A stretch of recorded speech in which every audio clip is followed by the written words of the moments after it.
So there was a lot of anti-testing sentiment. And one of the things people said is, we are standardization of tests is really standardization to the dominant culture. Hello and welcome to the Test Community Network. I hope you're safe and well. My name's Tim Burnett. This week we have a fantastic conversation with Mary Pitoniak. She's an expert in the field of assessment and measurement, and she's going to be helping us, kind of guide us through the journey of validity, reliability, fairness, looking at personalisation and testament, and looking at just at the kind of wider impact of AI in that space. And she's an absolute, she's a dream to speak to, really lovely guest.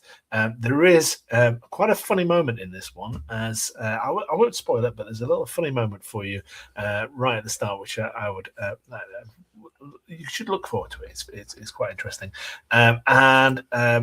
yeah, just a brilliant conversation. So excellent time to kind of learn a bit more about the validity of assessment and just thinking about where we go with it. Mary is an award-winning person within that space, so I look forward to the conversation. Before we start, I've got a couple of other kind of clips to play for you of interviews that are coming up or interviews that I've had. I'm going to start off with a conversation I've had with Claire McCauley. Claire's part of the team that's putting together the COTS conference. And here's Claire just to tell you a little bit more about what's happening with COTS this year. Conference on Test Security, COTS. We hold it every year, and every year it's in the US, and it's very niche. It's very specific to people who work on test security. So how we combat fraud in assessment. And it's a really useful conference if that's the area you work in, because you get to network and meet with other professionals who focus on the same challenges and risks.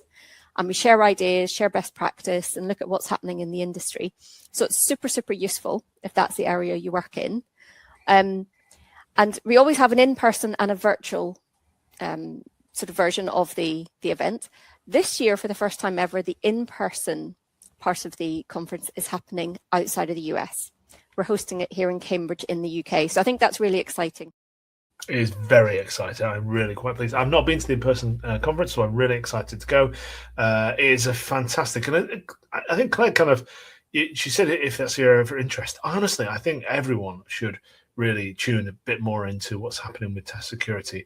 And there's plenty of opportunities for people to learn from that experience and also share their own experiences as part of that. So, I think for any test levels, it is a topic that people need to be looking into a great deal. So I am super excited about that.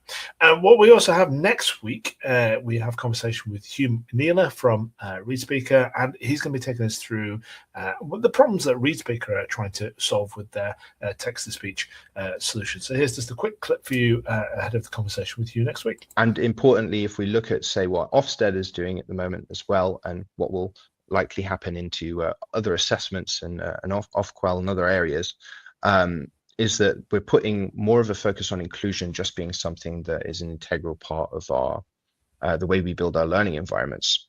So by opening up TTS across your assessments, basically what you're doing is giving universal access and reducing stigma for people.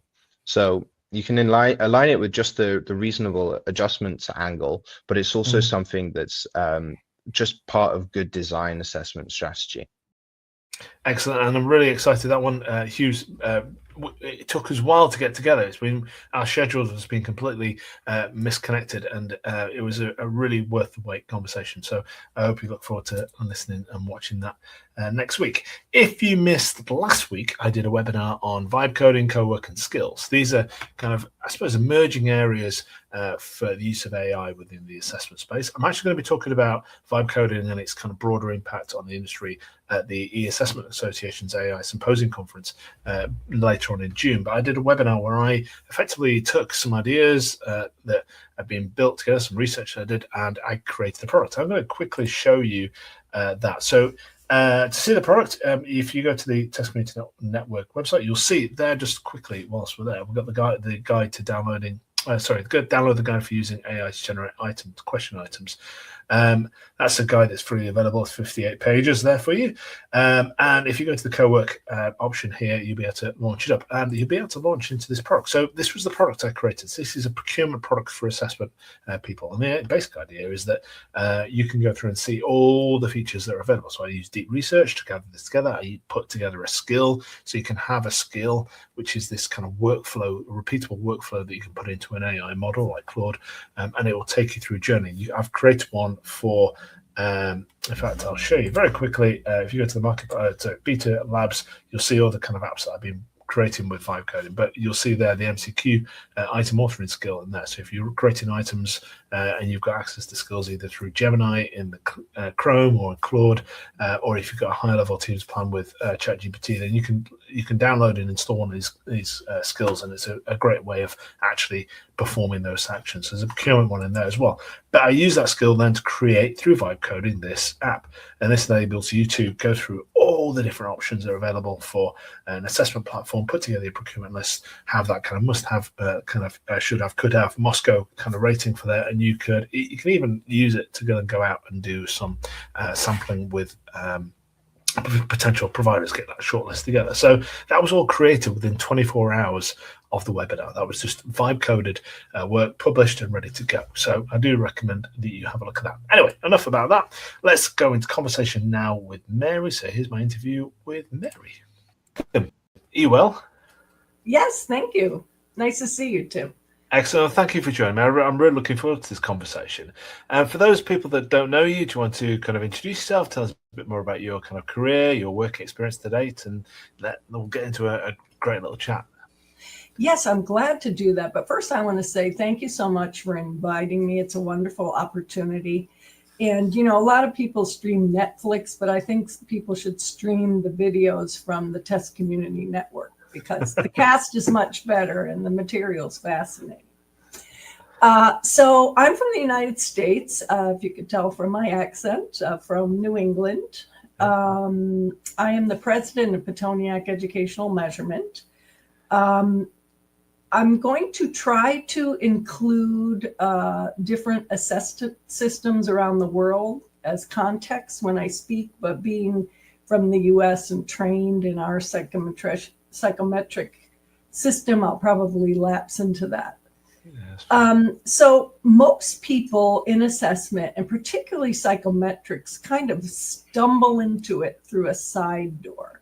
Often people were teachers or something else, but I got into it because after I majored in psychology at Smith College, I decided I wanted to be a clinical psychologist, and I took a year off, which became 5 years off, and worked on a locked acute care psychiatric ward.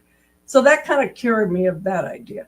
But after I did some career counseling, they said, oh, you would be good in personnel, which is what they called HR back then. So I worked at a teacher licensure certification and testing company for 15 years. It was a small company, so I did a lot of different jobs, and it revived my interest in validity and statistics. So I went back to grad school at the age of 40, got a doctorate, and then went to work at ETS, where I worked for 24 years. I worked on NAEP, our large-scale group score assessment in the United States, also audited programs to the ETS standards, and a lot of other research projects. I retired mid last year, but now I'm starting a new venture that I think we'll talk about a little later. Excellent, excellent. And I understand you won an award recently. Do you want to tell us quickly about that? Oh, yes, thank you. So my colleague... my 4-year-old just ran in there. Henry, would you like to say hello to Mary? If you do you want to go? Hi! Buddy? Are you congratulating me on my award? I think so. Do you want to go back to Mummy? Daddy's just having a chat with Mary. Is that okay? All right, buddy. God, he's well, I'll just calm down a bit now. Sorry, Mary, go on, please. No, that's okay. So my good friend and colleague, Linda Cook, and I were selected as the first women editors of the educational measurement book, which is now in its 5th edition. And it was just announced that we won the National Council on Measurement and Education, an organization in the US. We won the award for exceptional achievement in educational measurement. Wow, congratulations. That's Thank brilliant. you. That's brilliant news. And that's available open access. So, and it was published by Oxford University Press. And so if you just Google educational measurement, Oxford University Press, you can get it, or else message me on LinkedIn and I can tell you how to access it. Yeah, I put it on when it came out. I put it on the Test Community Network, and what I'll do is I'll add it to the link in the show notes as well. But that's fantastic news. Well done on that one. That's really, really good news. And I suppose, okay, so what I kind of like to do every now and again is just to help reset people. So there's going to be some people out there who are just new to the assessment industry and new to assessment, and there's a lot of people come into it kind of, why have we got assessment? Could you, for them, just with your amazing kind of expertise and experience on this, just explain the kind of, I suppose, the importance and the complex relationship between what we call validity, reliability, and fairness, which are kind of almost like the triad, the pillars, aren't they, of good assessment? Right. Well, that's probably a harder question than defending my doctoral dissertation. It said, describe in simple terms something that's very complicated and is debated by top theorists, but I'll give it a shot.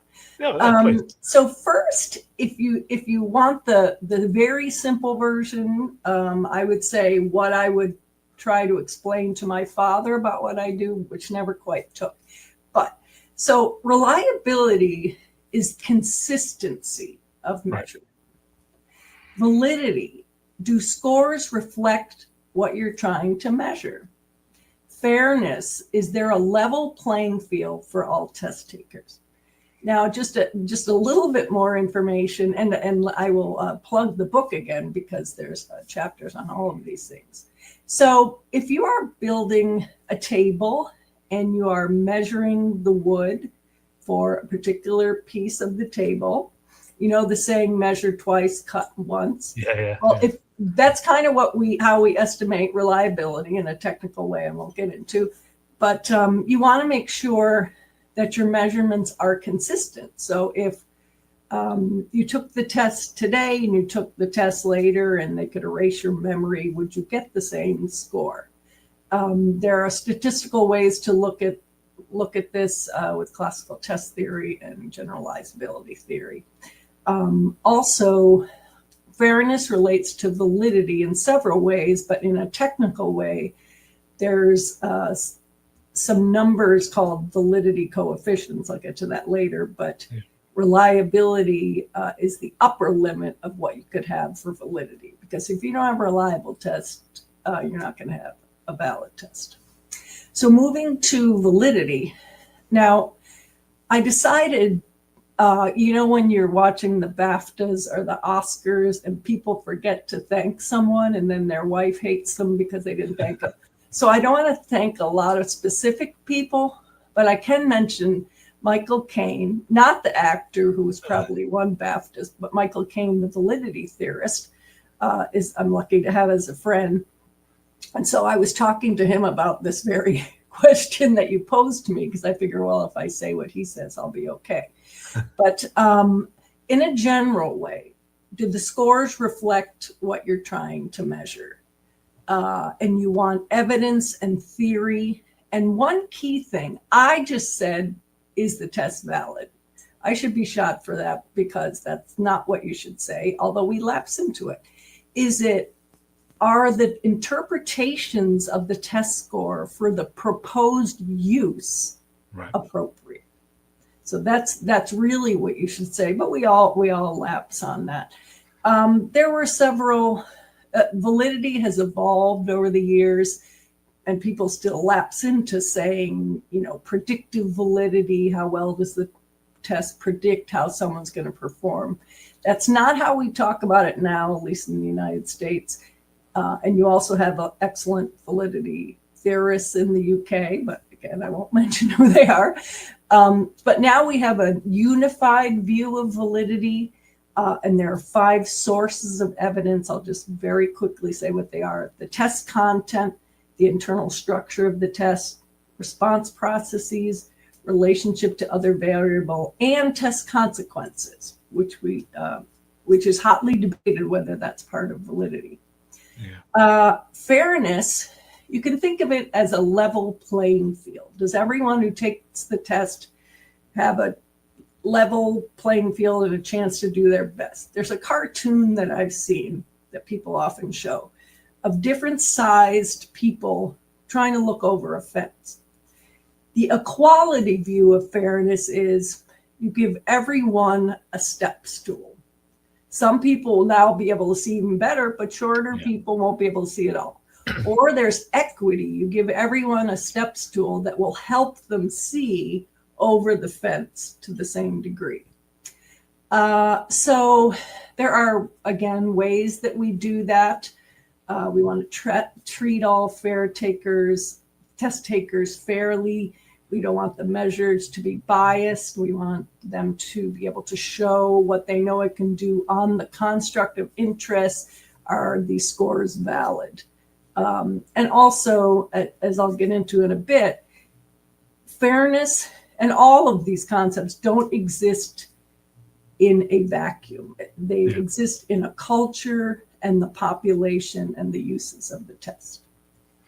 And the thing you mentioned there, one that kind of quite key is using the test for its, I can't remember the exact phrase but used, but using it, making sure you're using it for the exact means that you want to measure it. So giving someone an English test to judge their math skills would be an unfair approach, wouldn't it? It would be invalid, and I'm sure the kind of names for it there, but more subtle is giving a word problem to assess math, but the vocabulary is so difficult that people can't understand the whole context, and then they can't answer the question, and you're actually measuring their English skills, but you're saying you're measuring their math skills. Yeah, you're putting a barrier there, aren't you? Before they do it.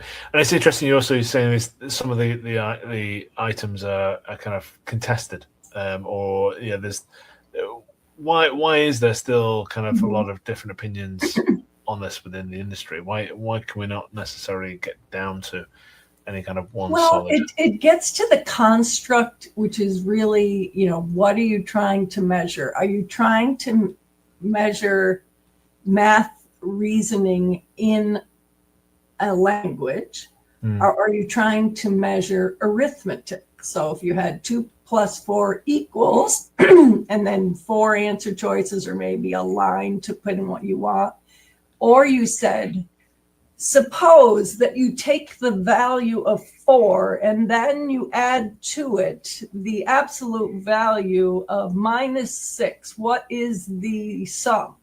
So, I mean, if you said that to a 4th grader, they wouldn't be able to answer the question because you've made it so difficult to get to it.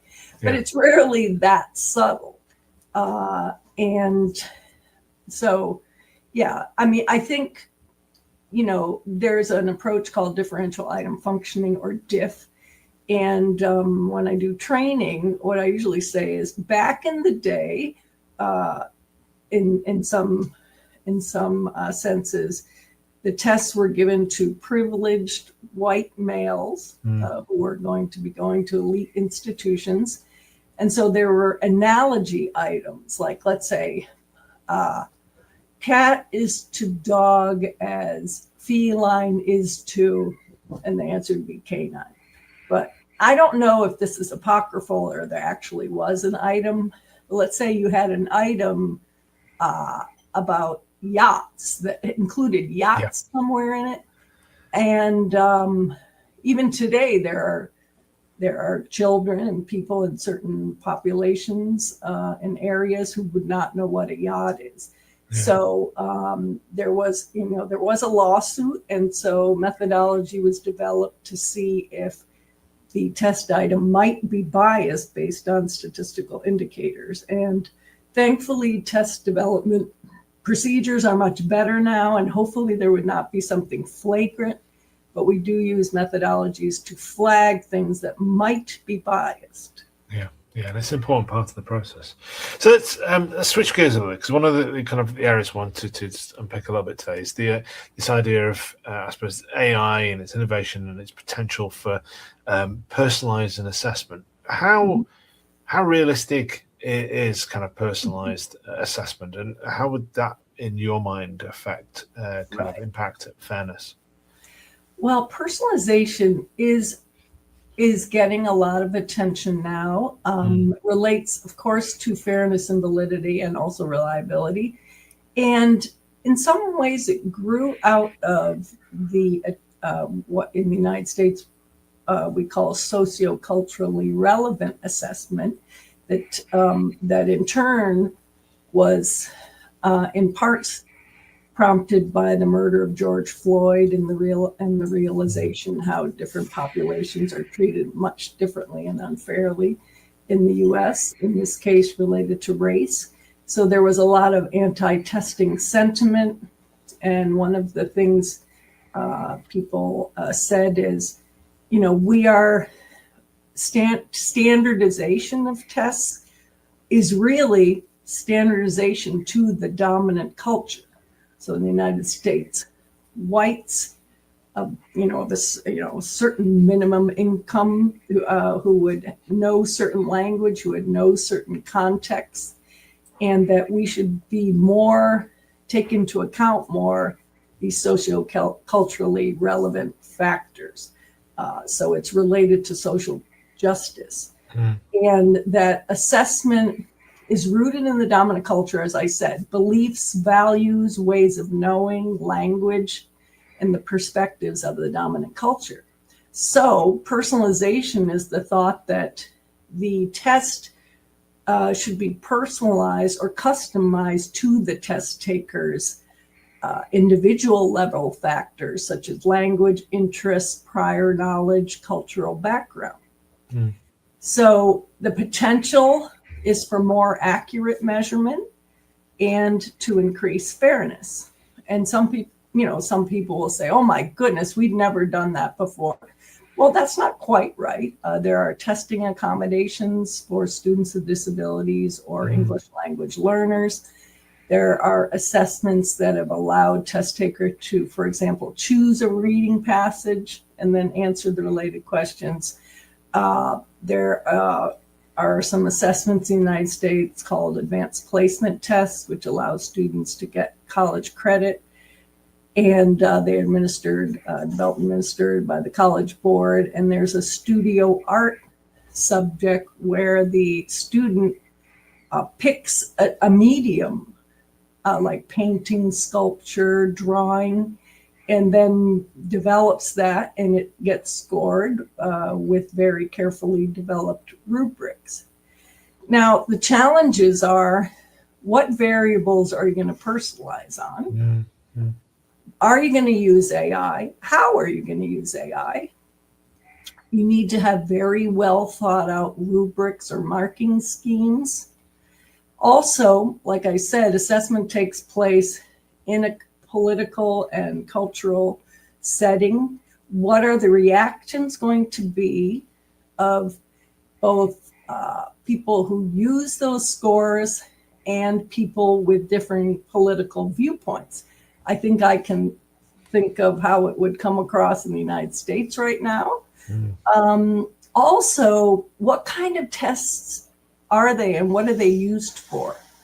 What are the stakes? Now, we often would think of high versus low stakes test, and it's really, like many things, a continuum. But if you are doing a test that you're going to use the results for learning and instruction, there's much less risk, I think, because first of all, you can change and be flexible much more, and the stakes are not very high. If you're going to use it for licensure and certification, and you learn that your doctor got test questions that were customized to their background, I'm not, would you feel comfortable with that? Would you wonder, did they cover all of the domain when they did that? And what if that doctor's going to practice in a much different environment? how are they going to do with that? So though I think the answer, as in most things, is it depends. And I don't think it's ready for prime time, especially with high stakes tests. Yeah, I think the open-endedness, the open-endedness of the kind of the process is the risk, isn't it? Really, and you're quite right in terms of the different stakes that are involved in the assessment and judging the appropriate time. I think it's one where the opportunity is that if the stakes allow it to try it, and then, like as we tried to do here, kind of pass that knowledge and learning experience on and move up the food chain, isn't it? So I suppose to my kind of third question then, in kind of regardless of technology and how we kind of use it, how can we in the community continue with all this development that's going on, innovation, continue to make sure that, you know, people respect assessment, it's valuable and it's trusted experience for everyone that's involved? Yeah, I remember back when I was at the licensure and certification testing company, and computer-based testing was very new. People who were releasing requests for proposals wanted to know, how can we put this test on the computer? Because they thought, that's what I'm supposed to be doing. That's the modern new thing. And then we would go through all the requirements and the challenges and the cost, and they realized, oh, I don't really need to do that. In the US, we have a different process for admissions testing. And and like I said, for a while, some colleges dropped the requirements and now they're coming back. But there were our two main admissions tests, the SAT and the ACT. And the SAT was on paper until a few years ago. Because of the volume, the millions and millions of students who took it, the need for security, now it is on computer. So I say that because now the hot thing is AI, although we have been using it for many years. There's different scales, isn't there? Right. It's very much we're in the generative AI phase Right. at the moment, Right. but yes, there's been, it's been used in different areas. ETS has used automated scoring for many decades. But yes, so now that everybody can get their hands. Well, that's it, isn't it? It's abundant access. Yeah, and I've been going to a lot of conferences, and it is really the hot topic. And I'm a little concerned that it's, when you have a hammer, everything looks like a nail. So I think it is a wonderful thing to look into, to see how it could help us meet the goals that we have, while keeping in mind the three things that I described earlier: fairness, validity, and reliability. I think there needs to be research on it. I am a little concerned. I am concerned, but I think look at what comes out of it. And again, the setting, if it is a student assessment, or let's say a credential that is used within the company and they can monitor the decisions that are made based on the test score, that's fine. But I think we shouldn't lose sight of, are these test scores useful? Yeah. And can they be used for the purpose without disadvantaging people? And can we predict what's going to happen when we use these approaches? I mean, I don't think they should be used, it's like giving the keys to a Maserati to someone who barely knows how to drive. So I'll gladly take it, because I learned to drive on a tractor when I was 12. I think I could do it. But you don't want to just say, oh, goodness, I went to a conference and they use this approach. And so there's this vendor who said they could do it for me, and they have no psychometricians. They don't really have people trained how to do test development. You could administer a very unfair test that will affect people's lives. Yeah, it can be. It's one of those things. Great power comes great responsibility, doesn't it? Yes. And there's great opportunity. I think we're all still figuring a path forward. But I when I speak to clients, I always say, why do you want to use it? Why have you? Ask those 5 whys. Why have you done it in this way in the past? Because there's a lot of cases. It's brilliant. Let's slap it on top of this really awful process. Why not just look at that process? Why not investigate that bit first? So, what's your next move then? What's your what's your path and path and plan? Well, I took a bit of a break after working, full time in assessment for 39 years. But people said, "Oh, you're retired. You must be so happy." And I realized, no, not really. I love what I do. And so the dogs would like me just to stay home and play with them all the time. But I have founded a consultancy company, Pitoniak Educational Measurement. And so I really want to continue to do training. I've done training all around the world and at ETS. My particular area of expertise is in standard setting, so setting passing scores. So I want to continue doing that. Also evaluating processes at a testing agency or organization. And I think what sets me apart is I have had a lot of international experience, and I want to meet people where they are. Some psychometricians, much more brilliant than me, can't speak to someone who doesn't know as much. So I really enjoy doing training, meeting people, not saying you should do it this way because this is the way I was trained. Like, what are you trying to do? What are the risks if you don't do this process and you do that process? So PitoniakConsulting.com, that's the website. And excellent. We'll make sure there's a link in the show notes. And I think, speaking to you today, Mary, I really appreciate just that grounded experience that you have, just being able to kind of translate things. And I think that's I would say it's missing a bit. Sometimes, you go to the conference and it's very much, everything's at kind of very advanced level. And I think, we all need every now and again just that kind of reminder of the importances, the kind of important aspects of assessment and the validity and your expertise and experience. So thank you very much. I really appreciate it. And I'll make sure that the notes, the books in the show notes and your website as well, so people can follow up and get in touch. I think we're in since COVID, obviously, we're a lot more connected, aren't we, globally? Yes. No, it's one positive thing that came out of it. Yeah, it's very much so. So, well, thank you very much for your time today. I really appreciate it. And I look forward to chatting to you in the future. Thanks. Thanks, Mary. Bye-bye.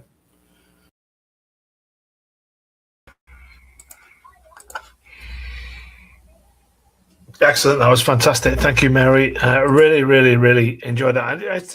I think just framing the whole landscape, certainly in terms of looking at the equity side of things and just what makes a good assessment.